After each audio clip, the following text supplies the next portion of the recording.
గిట్రా వస్తావు ఫ్రేమ్లో వచ్చేస్తాం.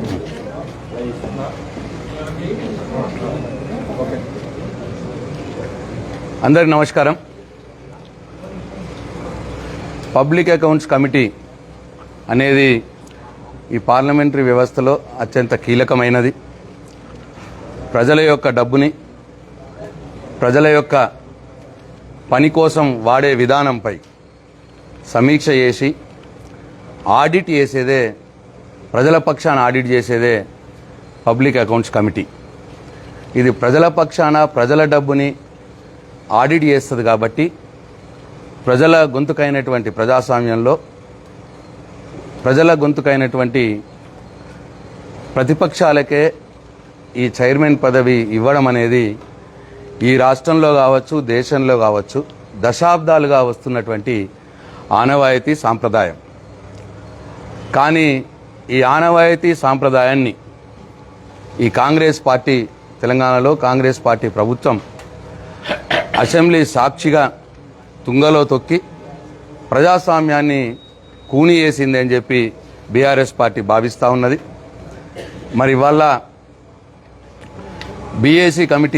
PAC committee public accounts committee మొదటి మీటింగ్ జరిగింది. ఆ మీటింగ్కి సభ్యులందరినీ పిలిచినారు. మేము బీఆర్ఎస్ పార్టీ పక్షాన నేను, గౌరవనీయులు గంగుల కమలాకర్ గారు, సత్యవతి రాథోడ్ గారు, రమణ గారు, మేము నలుగురం వెళ్ళడం జరిగింది. అయితే మేము మీటింగ్ ప్రారంభంలోనే స్పీకర్ గారిని అడగడం జరిగింది. అయ్యా స్పీకర్ గారు, ఈ పిఏసీ కమిటీ నియామకం యొక్క సాంక్షనిటీని మాకు కొన్ని అభ్యంతరాలు ఉన్నాయి, అనుమానాలు ఉన్నాయి ఈ ఎన్నిక పట్ల. దానికి మీరు కొద్దిగా వివరణ ఇవ్వాలి అని చెప్పి స్పీకర్ గారిని రిక్వెస్ట్ చేసినాం.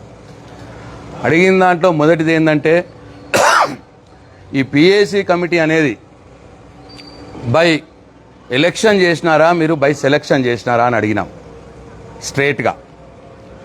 అట్లనే రెండవది ఏమడిగినాం, మరి అసెంబ్లీ రూల్ బుక్ ప్రకారం, రూల్ నంబర్ 250 ప్రకారం పిఏసీ కమిటీది తప్పకుండా బై ఎలక్షనే చేయాలి, అది కూడా సింగిల్ ప్రిఫరెన్షియల్ ఓటు ప్రకారం ఎలక్షన్ చేయాలి అని రూల్ 250లో ఉంది. మీరు రూల్ 250ని ఫాలో అయినరా అని చెప్పి అడిగినాం. అట్లనే రెండవది, మరి మేము బీఆర్ఎస్ పార్టీ పక్షాన మా శాసనసభ పక్ష నాయకుడు, లీడర్ ఆఫ్ అపోజిషన్ కేసీఆర్ గారి ఆదేశాల ప్రకారం బీఆర్ఎస్ పార్టీ తరఫు నుంచి మరి అసెంబ్లీ నుంచి హరీష్ రావు గారు, గంగుల కమలాకర్ గారు, నేను, కౌన్సిల్ నుంచి సత్యవతి రాథోడ్ గారు, రమణ గారు, మమ్మల్ని 5గురిని పేర్లు ఇవ్వమన్నారు కాబట్టి మా ఎల్ఓపి ఆదేశాల ప్రకారం మేము 5గురం నామినేషన్ వేసినాం. మరి దాంట్లో హరీష్ రావు గారి నామినేషన్ ఎటుపోయింది అని అడిగినాం. మరి మీరు గాంధీ గారిని చైర్మన్గా నియమించినారు, గాంధీ గారు నామినేషన్ వేసినారా అని అడిగినాం.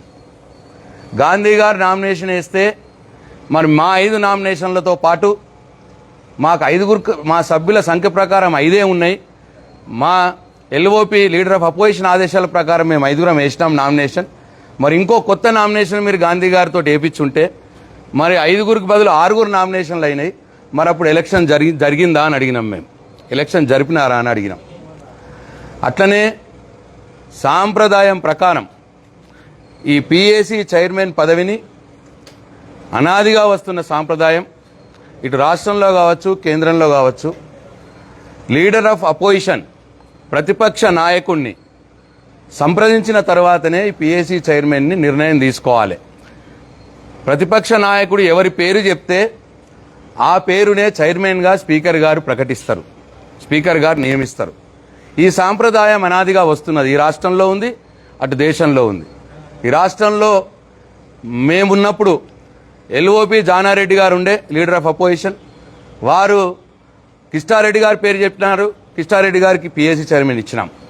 కిష్టారెడ్డి గారు చనిపోయిన తర్వాత రామరెడ్డి దామోదర్ రెడ్డి గారి పేరు చెప్పినారు, ఆయన పేరు పిఏసీ చైర్మన్గా ఇచ్చినాం, ఆయనకి ఇచ్చినాం. దాని తర్వాత గీతారెడ్డి గారి పేరు చెప్పినారు, గీతారెడ్డి గారికి పిఏసీ చైర్మన్ ఇచ్చినారు మా కేసీఆర్ గారు, అట్లే ఆనాటి స్పీకర్ గారు. దాని తర్వాత 2018లో ఈ పిఏసి ప్రక్రియ మొదలైన సందర్భంలో ఆ రోజు అసెంబ్లీలో సింగిల్ లార్జెస్ట్ పార్టీ ఎంఐఎం ఉండే కాబట్టి మరి అపోజిషన్లో సింగిల్ లార్జెస్ట్ పార్టీ ఎంఐఎం ఉంది కాబట్టి ఎంఐఎంని అడిగినాం. వాళ్ళు అక్బరుద్దీన్ గారిని పెట్టమని చెప్పినారు. అక్బరుద్దీన్ గారికి ఇచ్చినాం.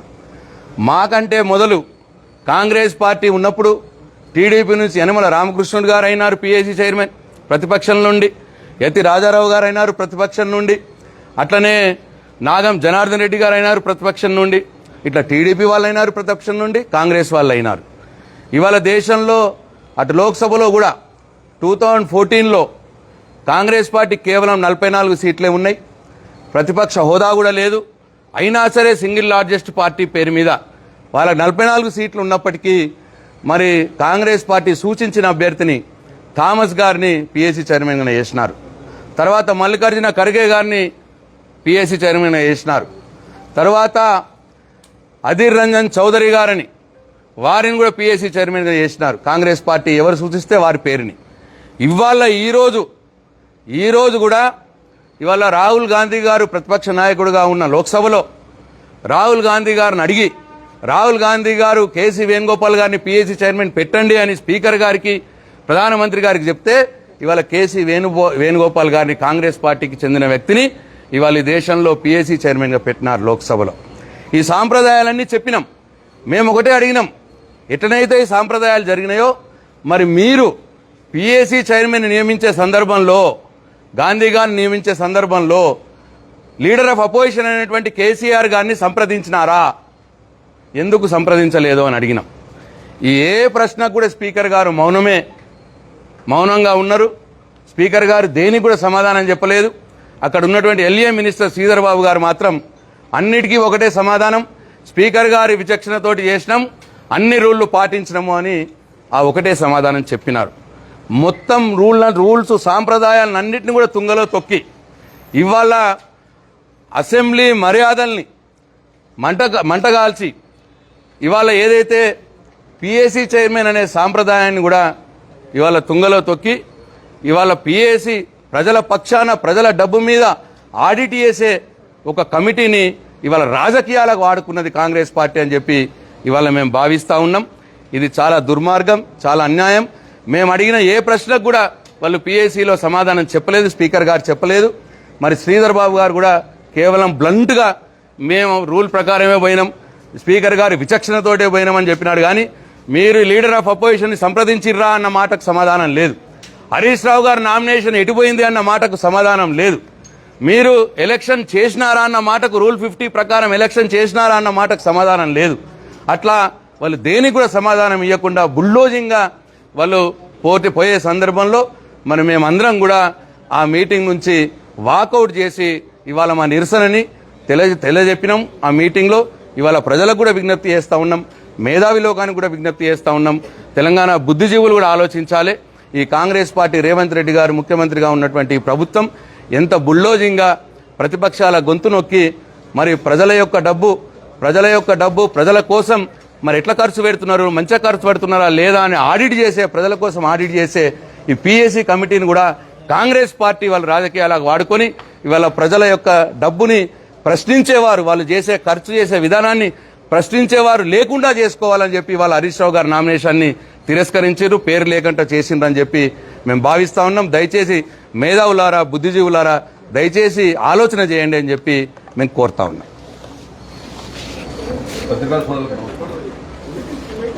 ప్రశాంత్ రెడ్డి గారుతో పాటు మేము కూడా అడగడం జరిగింది.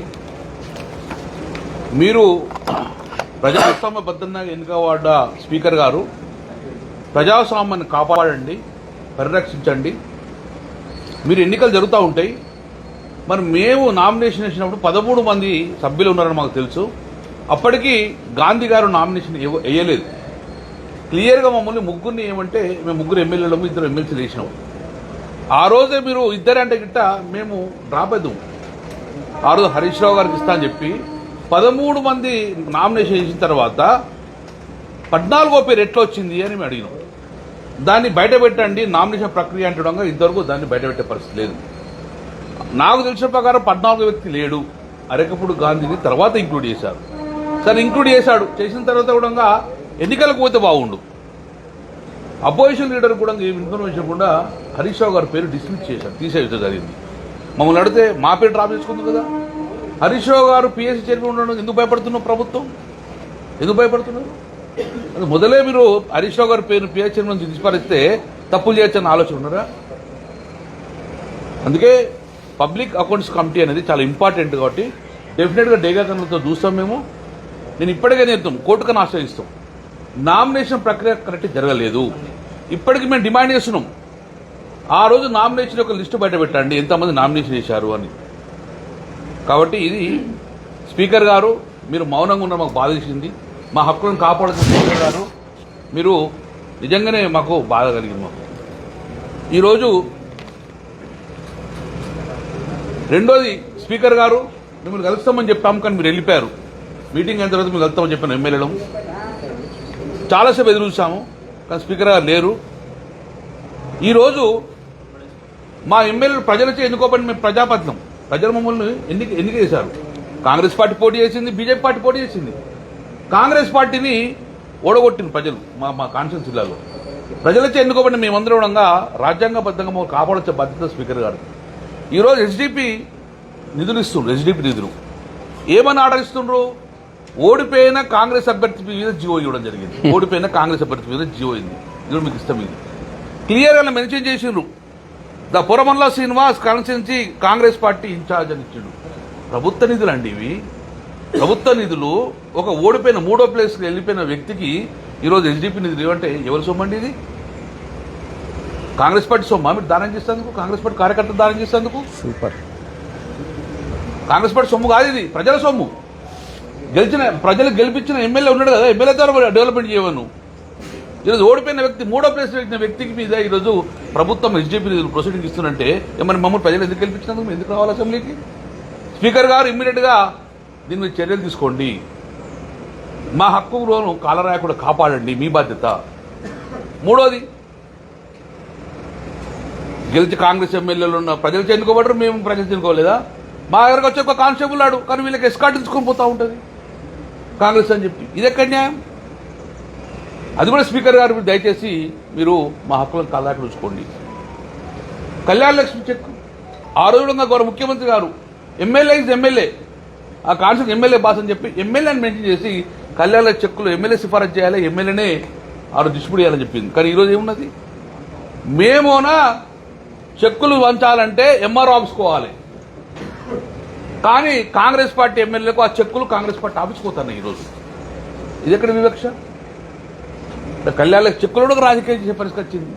లాస్ట్కు కాంగ్రెస్ పార్టీ ఓడిపోయిన వ్యక్తులతో కళ్యాణ చెక్కులు వంచే పరిస్థితికి వచ్చింది ఈరోజు. ఇది కాదు కదా.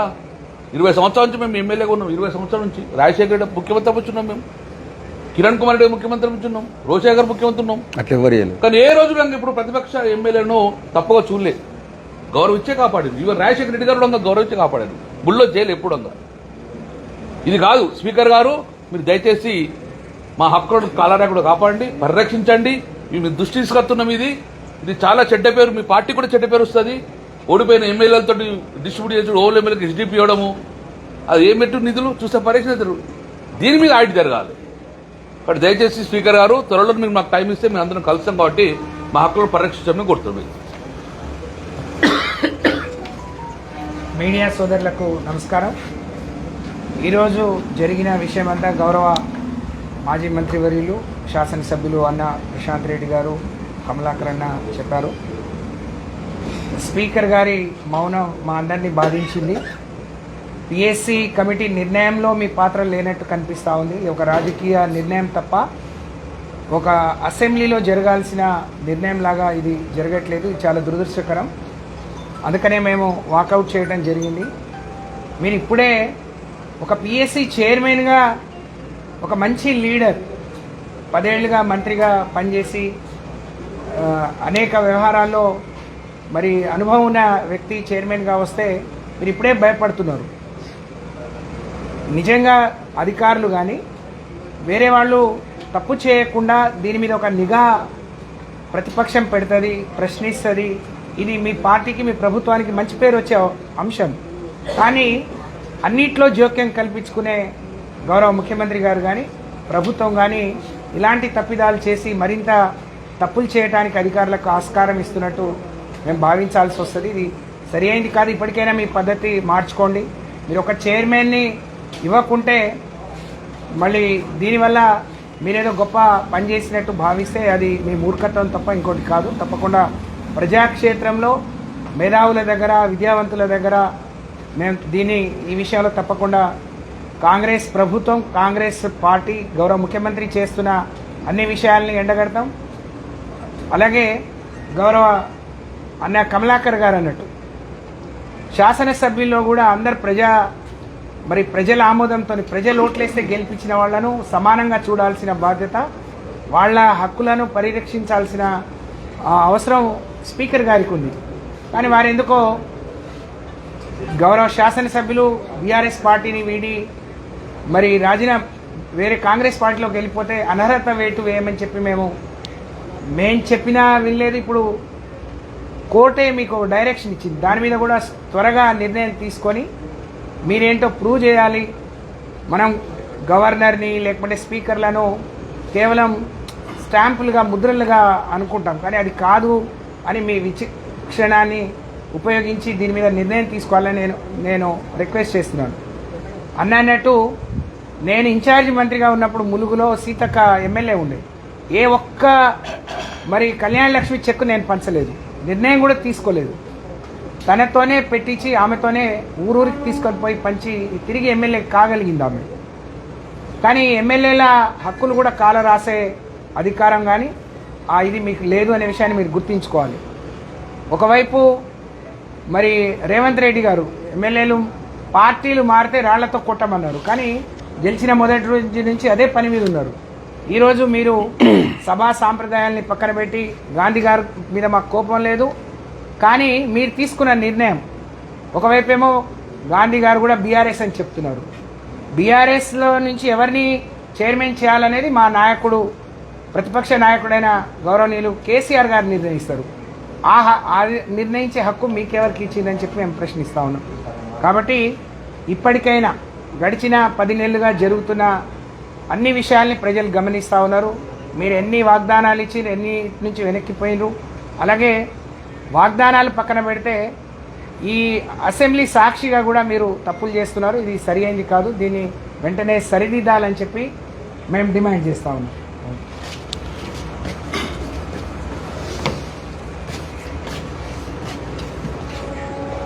పత్రికా మిత్రులకు ఎలక్ట్రానిక్ మీడియా సోదరులకు నమస్కారం. ఈరోజు తెలంగాణ అసెంబ్లీ హాల్లో జరిగినటువంటి పిఏసి తొలి సమావేశం. ఆ సమావేశంలో గౌరవ మాజీ మంత్రివర్యులు ప్రశాంత్ రెడ్డి గారు, కమలాకర్ గారు, సత్యవతి రాథోడ్ గారు మేమందరం పాల్గొని బీఆర్ఎస్ పార్టీ పక్షాన స్పీకర్ గారిని అడగడం జరిగింది. ఈ పిఏసి అనేది ఎంపిక జరిగిందా, ఎన్నిక జరిగిందా? మరి మేమందరం నామినేషన్లు వేసినాం. నామినేషన్లు వేసినా కూడా ఆమోదమైనట్టు అన్నట్టు సమాచారం ఉంది. అందులో సోదరు హరీష్ రావు గారి యొక్క నామినేషన్ ఏమైందని చెప్పంటే జవాబు చెప్పలేని పరిస్థితుల్లో ఇవాళ స్పీకర్ గారు ఉన్నారంటే చాలా బాధాకరమైన అంశం. ప్రజాస్వామ్యానికి తిరుగుదల ఇచ్చి కేంద్రం రాష్ట్రంలో లేని ఒక నూతన సంప్రదాయానికి ఉరవడికి ఇవాళ కాంగ్రెస్ పార్టీ ముందుకొచ్చింది. ఇది ప్రజాస్వామ్యంలో ఇది చీకటి రోజుగా భావిస్తూ వెనువెంటనే జరిగినటువంటి పొరపాటును సరిదిద్దాలని చెప్పని ప్రభుత్వాన్ని మేము స్పీకర్ గారిని డిమాండ్ చేస్తున్నాం. ఏదైతే పిసిసి ప్రెసిడెంట్ గా ముఖ్యమంత్రిగా ఉన్న వ్యక్తి 3 రంగుల కండువా కప్పి పార్టీలో చేర్చుకున్నటువంటి శాసనసభ్యులను చేర్చుకున్నా అని చెప్పుకోలేని ఒక దయనీయ స్థితిలో కాంగ్రెస్ పార్టీ ఉంది. మీరు చేర్చుకున్న వాళ్ళు దమ్ము ధైర్యం ఉంటే నిర్మోహమాటంగా చెప్పవలసిన బాధ్యత మీ మీద ఉంది. ఆ యొక్క సంప్రదాయానికి చెడ్డ పెరచే విధంగా రేపు మిమ్మల్ని చూస్తే నమ్మలేనటువంటి పరిస్థితులలో, అంటే మీరు చేసేటువంటి పనిలో నిజాయితీ లేదు, మీరు చేసేటువంటి పనిలో ప్రజాస్వామ్య పద్ధతి లేదు, ప్రజాస్వామ్య పద్ధతిగా ముందుకెళ్లడం లేదని స్పష్టంగా కనబడుతుంది. ఇప్పటికైనా కానీ స్పీకర్ గారిని మేము డిమాండ్ చేస్తున్నాం. పెద్దలు బీఆర్ఎస్ పార్టీ అధ్యక్షులు ప్రతిపక్ష నాయకుడు కేసీఆర్ గారిని సంప్రదించి వెంటనే జరిగినటువంటి పొరపాటును సరిదిద్దాలని చెప్పని బీఆర్ఎస్ పార్టీ పక్షాన డిమాండ్ చేస్తున్నాం. Very good, thank you. Super.